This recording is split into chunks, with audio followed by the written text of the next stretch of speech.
नमस्कार दोस्तों, मैं रेनू आप सभी का हार्दिक स्वागत करती हूँ। दोस्तों, मैंने आपके साथ कई वीडियो शेयर की हैं जिनमें मैंने आपको बताया है कि हमें पीरियड के दिनों में पूजा करनी चाहिए या नहीं, या फिर हमें पीरियड के दिनों में पूजा कैसे करनी चाहिए। इसके ऊपर मैंने कई वीडियो आपके साथ शेयर की हैं।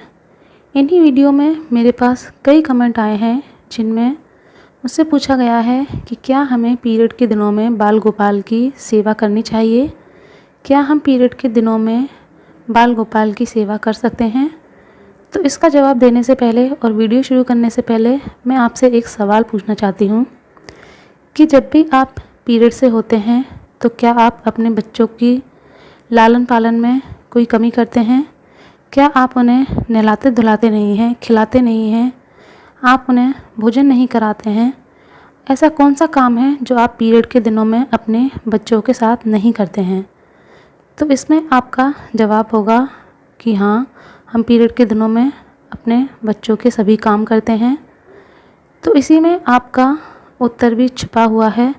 जब आप पीरियड के दिनों में अपने बच्चे से दूर नहीं रहते, उसके सभी काम आप करते हैं, उसे भोजन कराते हैं, नहलाते हैं, धुलाते हैं, प्यार करते हैं, तो फिर बाल गोपाल से आप दूर कैसे रह सकते हैं? क्योंकि हम जब भी बाल गोपाल को अपने घर में लेकर आते हैं तो उन्हें अपने बालक की तरह ही लेकर आते हैं और एक माँ की तरह उनकी सेवा करते हैं, उनका लालन पालन करते हैं, उनकी हर ज़रूरत का ख्याल रखते हैं, समय पर उन्हीं के सब कार्य करते हैं। तो जब एक माँ अपने बच्चे से दूर नहीं रह सकती तो आप बाल गोपाल से दूर कैसे रह सकते हैं? वो भी तो आपके बच्चे के समान ही होते हैं। आप माँ बनकर एक बच्चे की तरह उनकी सेवा करती हैं।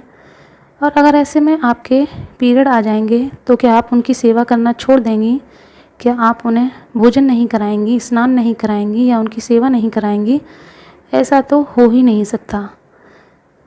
वैसे हमारे समाज में कहा जाता है कि पीरियड के दिनों में हमें पूजा नहीं करनी चाहिए, हम मानसिक रूप से पूजा कर सकते हैं, लेकिन हमें भगवान की किसी भी मूर्ति या किसी भी चीज़ को स्पर्श नहीं करना चाहिए, इससे वह अपवित्र हो जाती है। लेकिन पीरियड के दिनों में क्या एक माँ के छूने से उसका बच्चा अपवित्र हो जाता है? ऐसा नहीं है ना। तो इसी तरह से जब हम अपने बच्चे के सभी कार्य इन पीरियड के दिनों में कर सकते हैं तो हम बाल गोपाल की सेवा भी पीरियड के दिनों में कर सकते हैं, क्योंकि हम उन्हें भी अपने बालक की तरह ही उनकी सेवा करते हैं। एक माँ बनकर हम उन्हें प्यार करते हैं, लाड करते हैं, उनकी सभी ज़रूरत का ख्याल रखते हैं। तो इस तरह से आप पीरियड के दिनों में भी बाल गोपाल की सेवा कर सकते हैं।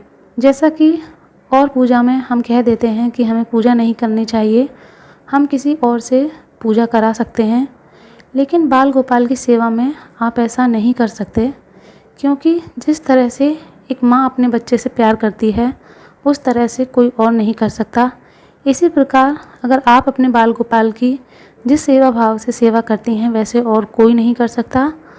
और जिस प्रकार एक बच्चा अपनी माँ से दूर नहीं हो सकता, वह अपने माँ के हाथ से ही भोजन करता है, अपनी माँ की गोद में ही उसे आनंद मिलता है, इसी प्रकार बाल गोपाल को भी उनकी माँ चाहिए।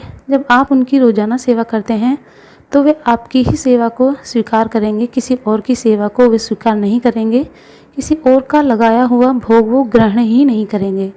तो क्या आप चाहते हैं कि आपके बाल गोपाल भूखे ही रह जाएं? नहीं ना। तो ऐसा तो हो ही नहीं सकता कि पीरियड के दिनों में उनकी सेवा न की जाए। और अगर आपके घर में कोई है ही नहीं तो फिर आप किससे सेवा कराएंगे? तो क्या आपके बाल गोपाल ऐसे ही रह जाएंगे? क्या उनकी सेवा नहीं होगी? क्या उन्हें भोग नहीं लगाया जाएगा? क्या उन्हें स्नान नहीं कराया जाएगा?